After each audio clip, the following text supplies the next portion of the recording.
औज़ुबिल्लाहिमिनश्शैतानिर्रजीम बिस्मिल्लाहिर्रहमानिर्रहीम रब्बि इश्रह ली सदरी व यस्सिर ली अमरी वहलुल उक़दतम मिन लिसानी यफ़क़हू क़ौली। मोअज़्ज़िज़ नाज़रीन, कुरान से दुनिया बनती है। ये सिर्फ़ सवाब की किताब नहीं, और आखिरत तो बेहतरीन दुनिया गुजारने का इनाम मिलेगी। आप देख रहे हैं, मैं हूँ काजी जावेद, आप देख रहे हैं मेरा यूट्यूब चैनल दीन व दुनिया। आज हम डिस्कस करने जा रहे हैं, कल हमारी बात हो रही थी तकदीर के बारे में कि तकदीर क्या है और हमारा अख्तियार क्या है। आज उसी कंटिन्यूटी का दूसरा प्रोग्राम है, क्योंकि ये बड़ा मुबहम किस्म का एक टॉपिक है आज। और अच्छी तकदीर को मज़ीद अच्छा कैसे बनाया जा सकता है, और क्या बुरी तकदीर को भी अच्छा बनाया जा सकता है? बिल्कुल बनाया जा सकता है। जब आप बुरी तकदीर को अच्छा कैसे बनाया जा सकता है? जब आप तकदीर लिखने वाले से, वो तकदीर लिखने वाला ऐसा नहीं है कि वो अपने लिखे को मिटा ना सके, या अपने लिखे को तब्दील ना कर सके, या अपने लिखे में कोई कमी ज़्यादती ना कर सके। वो मालिक है, वो मजबूर नहीं है, उसे किसी को जवाब नहीं देना। लेकिन वो असबाब से क्योंकि दुनिया को जोड़ा है, तो वो करता यही है कि जो लोगों को नज़र आता है उसके मुताबिक अल्लाह की ज़ात करती है। जो अल्लाह की नज़र में, तो अब अल्लाह को क्या ज़रूरत है अपने बंदे को आजमाने की? उसे तो पता है कि मैंने ये बंदा कैसा बनाया है, और उसने तो पैदा होने से पहले हमारे बारे में लिख दिया जो कुछ हमने करना है, जो कुछ हमने हमारे किस्मत में लिखा है, जो हमारी तकदीर है। तो अब लेकिन वो तकदीर को जितने उससे ताल्लुकात होंगे, जैसे उससे ताल्लुकात होंगे, वैसे आपकी तकदीर वैसे वैसे आपके हाथ में आती जाएगी। यानी फिर वो कलम और दवात, या जिससे तकदीरों के हाल लिखे जाते हैं, जिससे सब कुछ लिखा जाता है, यानी तकदीर कैसे बनेगी, क्या बनेगी, क्या होगी, उसे कहा जाता है लौहे महफूज। यानी अल्लाह ताला की ज़ात ने लौहे महफूज में वो तमाम चीज़ें लिख रखी हैं, पैदा होने से पहले इंसान के लिख रखी हैं। अब क्या आप ये सोच सकते हैं कि अल्लाह किसी की तकदीर बुरी लिख सकता है? आप अल्लाह से ये एक्सपेक्ट कर सकते हैं कि किसी की तकदीर बुरी लिखे? नहीं हो सकता ना। अल्लाह तो 70 माओं से ज़्यादा प्यार करता है। और ये नहीं कि सिर्फ मुसलमान, तमाम बनी नौ इंसान से 70 माओं से ज़्यादा प्यार करता है। मुसलमानों से इसलिए, यानी दीन इस्लाम वालों से इसलिए वो ज़्यादा मोहब्बत करता है। ऑब्वियसली बात है कि एक मिसाल की बात है, एक बंदा प्राइमरी पास करता है, उसे कम इनाम मिलेगा। मैट्रिक पास करता है, उसे ज़्यादा रुतबा मिलेगा, ज़्यादा इनाम मिलेगा। एक बंदा तालीम कंप्लीट कर लेता है, मकसद पाकिस्तान में जो टॉप तालीम है वो ग्रेजुएशन है। एक मकसद ग्रेजुएशन एक बंदा कर लेता है, तो उसके बाद फिर मास्टर्स हैं, वो जितने मर्जी करते जाओ। बुनियादी तालीम ग्रेजुएशन है पाकिस्तान में, एक बंदा ग्रेजुएशन कर लेता है, तो ऑब्वियसली उसी को ही ज़्यादा बड़ा इनाम मिलेगा जो कंप्लीट करता है। अब हमारे दीन इस्लाम जो है वो एक कंप्लीट दीन है। यानी हम यहूद और नसारा या दूसरे लोग जो भी हिंदू, मुस्लिम, क्रिश्चियन, हम उन्हें बुरा नहीं कहते। हम तो उनके नबियों पे भी, उनकी किताबों पे भी, जो हमारे नबी की कुरान पाक नहीं है, उन पे भी उतना ही यकीन रखते हैं। और अल्लाह ताला फरमाता है कि जो उन पे यकीन नहीं रखेगा वो भी मुसलमान नहीं हो सकता। लेकिन वो हमारे कुरान पे यकीन नहीं करते, दिल से करते हैं, लेकिन इसलिए हमसे अल्लाह ज़्यादा मोहब्बत करता है। अल्लाह ज़्यादा मोहब्बत क्योंकि हमने कंप्लीट कोर्स किया है ना, हमने कंप्लीट कोर्स को माना है। क्योंकि बहुत सारी चीज़ें पिछली उम्मतों में ऐसी हैं जो नहीं थी, जो बतदरीज, जैसे नबी करीम सल्लल्लाहु अलैहि वसल्लम के दौर में भी कुफ़ार कहा करते थे कि ये कुरान एकदम क्यों नहीं उतरा। तो अल्लाह ने कुरान पाक में फरमाता है कि ये मैं बतदरीज इसलिए उतारता हूँ कि जब वो तुमसे कोई सवाल करते हैं मैं उसका जवाब देता हूँ। और फिर वो बगले झांकते रह जाते हैं, यानी देखते रह जाते हैं, उनके पास कोई उसका जवाब नहीं होता। अब जो चीज़ लोहे महफूज पे लिख दी गई, जो चीज़ आपकी तकदीर में लिख दी गई, तो फिर हमने क्या करना है? हमने, अल्लाह ने रास्ते दिखा दिए। अल्लाह कहता है जो कुछ तुम्हें वही मिलता है, लहा मा कसबत अलैहा मक्तसब, जो उन्होंने किया वो उन्हें मिलेगा, जो तुमने किया तुम्हें नहीं। लैसा लिल इंसान इल्ला मा सा, इंसान को वही मिलता है जिसकी वो कोशिश करता है। जब कोशिश हमारे हाथ में दे दी, हमें वही मिलेगा, जो जो हमने किया वो हमें मिलेगा, जो उन्होंने किया वो उन्हें मिलेगा। तो फिर सोचने की बात यह है कि तकदीर क्या है? तकदीर वो किताब है जो अल्लाह अज़्ज़ा व जल अपने इल्म अज़ली से जानता है कि ये मैंने ये चीज़ बनाई, ये मशीन बनाई है, इसने ये काम करने हैं।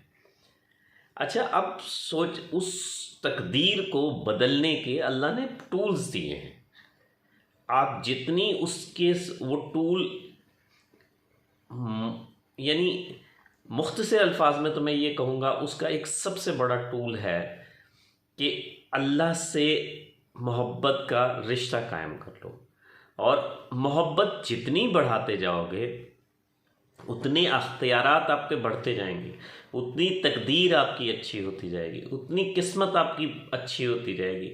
जितने उससे ताल्लुकात घटाते जाओगे उतनी आपकी तकदीर ख़राब होती जाएगी, उतनी आपकी किस्मत ख़राब होती जाएगी, उतने आपके हालात ख़राब होते जाएंगे। अब सोचने की बात यह है कि उसने क्या कहा है, अल्लाह ने क्या कहा है? अल्लाह ने ये कहा है कि जो मुझसे मोहब्बत का दावा करते हैं मेरे नबी की इत्तबा कर लें। वो इसलिए कहा गया है कि नबी ने प्रैक्टिकल करके दिखाया है। इंसान जो सामने नज़र आ रहा होता है उस पर ज़्यादा यकीन करता है। अहकामात तो अल्लाह के हैं, ट्रेनर तो अल्लाह ही है ना, लेकिन जो सामने नज़र आ रहा है, जो अब एक इंसान ये कहता है कि जी ये मुश्किल मैं बर्दाश्त नहीं कर सकता, तो अल्लाह ने नमूना बना दिया कि देखो ये चीज़ मेरे महबूब ने भी तो बर्दाश्त की है, नबी करीम सल्लल्लाहु अलैहि वसल्लम ने भी तो बर्दाश्त की है, अंबिया ने भी तो बर्दाश्त। कुरान में 3 किस्म के आयात हैं। एक में अल्लाह की ज़ात पुराने लोगों के वाक़यात बयान करती है, और वो वाक़यात बयान करती है जिसमें उन्हें इनामात दिए गए या सज़ाएँ दी गई, और जिस वजह से इनामात दिए गए या जिस वजह से सज़ाएँ दी गई वो वजूहात बयान करती है और हमें तंबीह करती है कि अगर तुम ये करोगे, ये नहीं करना, अगर तुम ये करोगे तो आगे जाके ये इनाम मिलेगा, अगर ये तुम ये करोगे तो आगे जाके ये गुनाह, यानी ये तुम्हें इसका सज़ा मिलेगी। यानी माजी, हाल, मुस्तकबिल तीनों को कवर करती है, तीनों की बेहतरीन गमाजी करती है। और बाकायदा मिसालें दे के अल्लाह फरमाता है कि उन्होंने ये किया तो उनको मैंने ये किया, उन्होंने ये किया तो उनको मैंने ये किया। तो असल बात यह है कि जो कुछ उन्होंने किया उसका बदला उन्हें मिला। लहा मा कसबत अलैहा मक्तसब, जो उन्होंने किया उनका बदला मिला, जो तुम करोगे तुम्हें उनका बदला मिलेगा। तो अल्लाह से जितना आप ताल्लुक़ बढ़ाते जाएंगे, यानी एक वो उतनी आपकी तकदीर बेहतर होती जाएगी। क्या वो मालिक नहीं है? तकदीर चेंज कर सकता है, किसी भी वक्त तकदीर लिख सकता है, बदल सकता है। वो तो कहता है कि इस कदा अमरन फ़इन्नमा यक़ूलु लहू कुन, हो जाती है। उसे कोई, उसने लिखा है मिटा दिया, दूसरा लिख दिया। अच्छा, अब आप नोट करें, जितना तवक्कल उससे बढ़ाते जाएंगे और जितना उस पर शक ख़त्म करते जाएंगे उतनी आपकी तकदीर बेहतर हो जाएगी। अल्लाह कहता है जिसको मैं हिदायत देता हूँ ना, तो उसके दिल को हिदायत देता हूँ, उसके यह दकल भी। शायद कोई ज़ेर ज़बर के कमी बेशी हो जाए तो माफ़ कर देना, मैं कोई आलिम दीन नहीं हूँ, एक मोटिवेशनल स्पीकर हूँ जो लोगों को अल्लाह के पास लाना चाहता हूँ। तो उसके दिल को हिदायत दे देता हूँ। अब जिसके दिल को अल्लाह हिदायत देता है वो शख्स कैसे गुमराह हो सकता है? अच्छा, अब आप देखो, जितनी हिदायत, जितना आपका दिल में अल्लाह का यकीन बढ़ता जाएगा, रोज़े क़यामत कुछ लोग होंगे, साथी होंगे वो बड़े नूर उनके आगे आगे चल रहा होगा, तो उनके जो दूसरे साथी होंगे वो कहेंगे कि हम भी तुम्हारे साथ थे हर दुनिया में, तो हमें भी इस नूर में से हिस्सा दो। वो कहेंगे पीछे चले जाओ, पीछे जाके नूर को ढूंढो। जब ढूंढने जाएंगे तो उनके दरमियान एक दरवाज़ा हाइल कर दिया जाएगा, और उस दरवाजे के अंदर रहमत होगी और बाहर अजाब होगा। वो कहेंगे कि हम भी तो तुम्हारे साथ थे, हमें ये क्यों नहीं मिला। फिर उन्हें कहा जाएगा कि तुमने अपने आप को शक में डाला, तुमने अपने आप को, तुम्हारी ख्वाहिशात ने तुम्हें शक में डाला, अल्लाह पे यकीन कम किया। अब ये तो आखिरत की बात है ना। दुनिया में आप एक मिसाल सोच लें, आप मिसाल देख लें, जितना अल्लाह पे जो यकीन ज़्यादा करता है वो दुनिया में उतना ज़्यादा कामयाब होता है। अगर आप ये देखें कि एक मिसाल की बात है, एक बंदा बिजनेस कर रहा होता है, सबसे बड़ी उसकी कामयाबी क्या है? इंसान सारे काम क्यों कर रहा होता है? सारे काम इसलिए कर रहा होता है ना कि वो खुशहाल, आज़ाद और यानी बिल्कुल अपनी मर्ज़ी के। इंसान जेल को जेल क्यों कहा जाता है? हमारी जेलों में तो खैर यहाँ पे बहुत सख्तियाँ की जाती हैं, यूरोप की जेलों में तो जो नहीं खाता उसे मारते हैं, सुना है मैं, मुझे तो नहीं पता, उन लोगों से सुना है कि उसको करते हैं, फैसिलिटीज़ दी जाती हैं, एयर कंडीशन जेलें होती हैं। फिर भी जेल क्यों कहा जाता है? उसे जेल इसलिए कहा जाता है कि वहाँ पे अपनी मर्ज़ी से इंसान को अल्लाह ने अपनी अपनी मर्ज़ी के मुताबिक काम करने के लिए उसके अंदर इंसर्ट किया है। जब इसमें कोई चीज़ हाइल होती है तो वो उसके लिए तकलीफ दे होती है, समझो वो कैद हो जाती है उसके लिए। अब जो बिजनेसमैन होता है वो अल्लाह पे तवक्कल करता है, जबकि जो मुलाजिम होता है उसका तवक्कल अपने मालिक पे ज़्यादा हो जाता है। जो बिजनेसमैन होता है वो कोशिश करता है कि अल्लाह को राज़ी करे, जबकि जो मुलाजिम होता है उसकी कोशिश होती है कि अपने मालिक को राज़ी करे। इसमें कोई शक नहीं कि मालिक को राज़ी करना भी इबादत है। अल्लाह ने किसी की हक तलफी नहीं की, किसी के लिए, हर बंदे के लिए गुंजाइश की है। अल्लाह अज़्ज़ा वजल फरमाते हैं, नबी करीम सल्लल्लाहु अलैहि वसल्लम ने फरमाया कि जो अपने मालिक का वफ़ादार होगा वो मुलाजिम रोज़े महशर सद्दीकीन और शुहदा की लिस्ट में खड़ा होगा। यानी ये मतलब नहीं है कि मुलाजमत नहीं, दुनिया का कायनात का सिस्टम चलाना है, लेकिन कारोबारी चूँकि डायरेक्टली अल्लाह पे तवक्कल कर रहा होता है तो अल्लाह उसकी ज़िंदगी दुनिया में आसान कर देता है कि वो अपनी मर्ज़ी से उठता है, मर्ज़ी से खाता है, मर्ज़ी से जाता है नहीं जाता, उसे कोई उसके ऊपर निगरान तो नहीं होता। जबकि मुलाजिम को हर वक्त ये ख़तरा लग रहा है, अगर मैं देर से जाऊंगा, अगर मैंने सही काम ना किया, अगर मैं को फ़ायदा ना दे सका तो मालिक निकाल देगा। इसी तरीके से कारोबारी का भी मालिक है ऊपर, वो भी सज़ाएं देता है, वो भी नौकरी से निकालता है, वो भी, लेकिन क्योंकि कारोबारी डायरेक्ट उससे राब्ते में होता है। तो अब आप नोट करें, जितना ज़्यादा उस पर तवक्कल बढ़ाते जाएंगे, जितना ज़्यादा उस पर, उतनी आपकी तकदीर बदलती जाएगी। जितना तवक्कल कम करते जाएंगे उतनी आपकी तकदीर ख़राब होती चली जाएगी। तो लेकिन मकसद ये नहीं है, अल्लाह ने कहा है असबाब अख्तियार करो, असबाब अख्तियार करो। असबाब आपको ज़रूर अख्तियार करने हैं।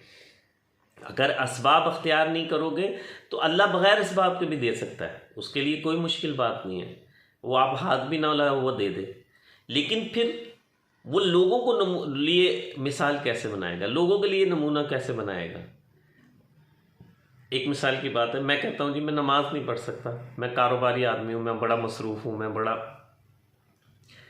मेहनत करता हूँ, मेरी मुश्किलात हैं। तो आका दो जहाँ नबी करीम सल्लल्लाहु अलैहि वसल्लम से ज़्यादा मसरूफ़ थे, उनके तो बारे रिसालत उनके कंधे पे था, कारोबार उन्होंने किया, बेहतरीन सिपा सलार थे, बेहतरीन बाप थे, बेहतरीन हसनैन करीमैन को कंधे पे बिठा के कमरे के चक्कर भी लगा रहे। यानी उन्होंने, अल्लाह ने उनको मिसाल बना दिया।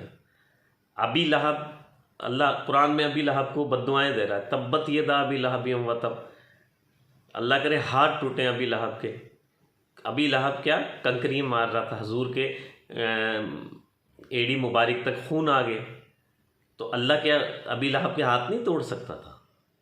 तो वो तो कहता है फमस्तता मुज़ीन वला युरजन, आप एक कदम भी आगे नहीं हटा सकते और ना पीछे हटा सकते हो। अल्लाह अबी लहब के हाथ नहीं तोड़ सकता था, लेकिन क्या कह रहा है, तब्बत ये दा अबी लहब मतब, अल्लाह करे अबी लहब के हाथ टूटे। क्यों? क्योंकि लोगों को मिसाल दिखानी थी। मिसाल क्या दिखानी थी कि मेरे महबूब ने भी ये तकलीफ़ें बर्दाश्त की हैं, मैंने इसलिए इतना बड़ा मुकाम दिया उन्होंने उन्हें।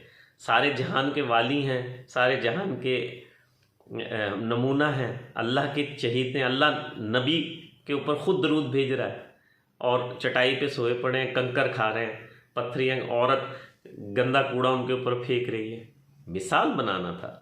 अल्लाह जिसे तरक्की देता है उसे दुनिया वालों के सामने मिसाल भी बनाता है, असबाब भी उसको अख्तियार करने होते हैं, वरना अल्लाह चाहे किसी को कुछ भी कर दे।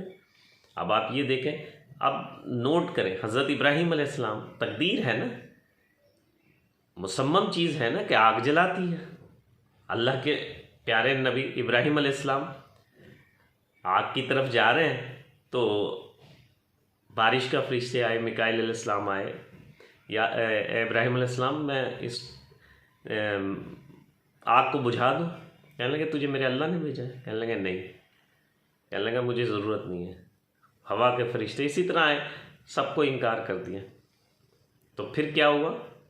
आग की तरफ जा रहे हैं, इतना बड़ा अलाव है, इतना बड़ा आग भड़की हुई है कि पूरे इलाके के लोग ने उस पर लकड़ियाँ डाली हैं, और उनको ये मसला पेश आ गया है कि इतनी बड़ी आग तो हमने जला ली, इसमें इब्राहीम अलैहिस्सलाम को डालें कैसे? फिर एक मंजीनीक टाइप बनाई गई, उसमें बिठा के उसमें उनको डाला गया। जब तवक्कल की इंतहा हो जाती है ना, तो फिर तकदीरें तो आपके हाथ में हो जाती हैं। तकदीरें तो अल्लाह आपके हाथ में दे देता है, वो कलम और दवात आपके हाथ में दे देता है कि अब जब तवक्कल इतना बढ़ गया, आग में डल गया, तो अल्लाह ने कहा कौलुम बरदम व सलामा, आग इतनी ठंडी हो जा कि मेरे महबूब को कहीं ज़्यादा सर्दी ना लग जाए। सर्दी से भी तो बंदा ठिठर जाता है ना, इतनी ठंडी हो जा, सलामती वाली ठंडी हो जा।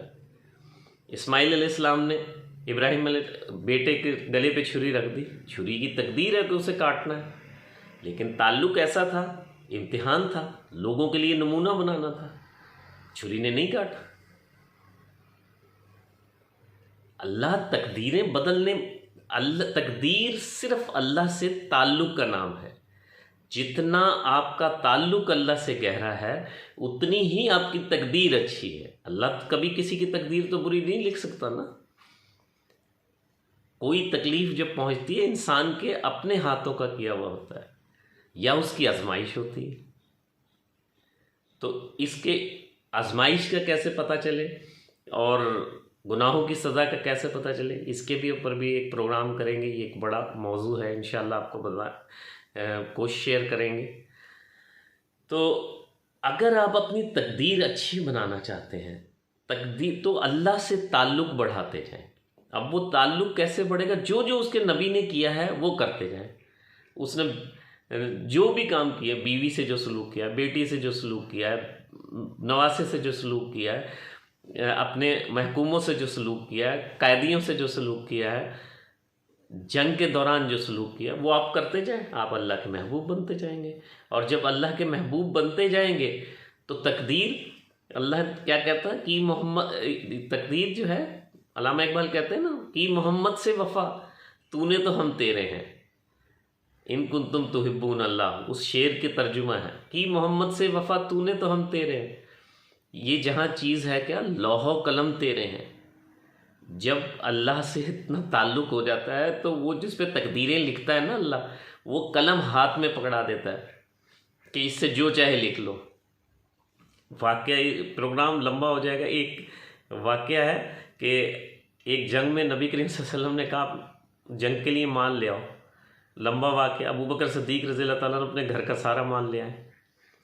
तो आका दो जहां ने पूछा कि अबू बकर घर क्या छोड़ के आए हो? कहने लगे या रसूलल्लाह, अल्लाह और अल्लाह के रसूल का नाम छोड़ के आए हो।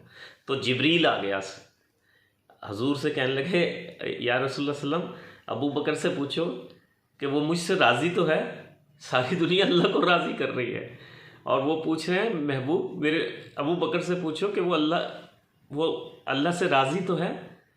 ये मुकाम आ जाता है। फिर तकदीर वकदीर तो सब कुछ मामूली सी बातें हैं, उसकी रज़ा देख लो, उससे दोस्ती कर लो बस।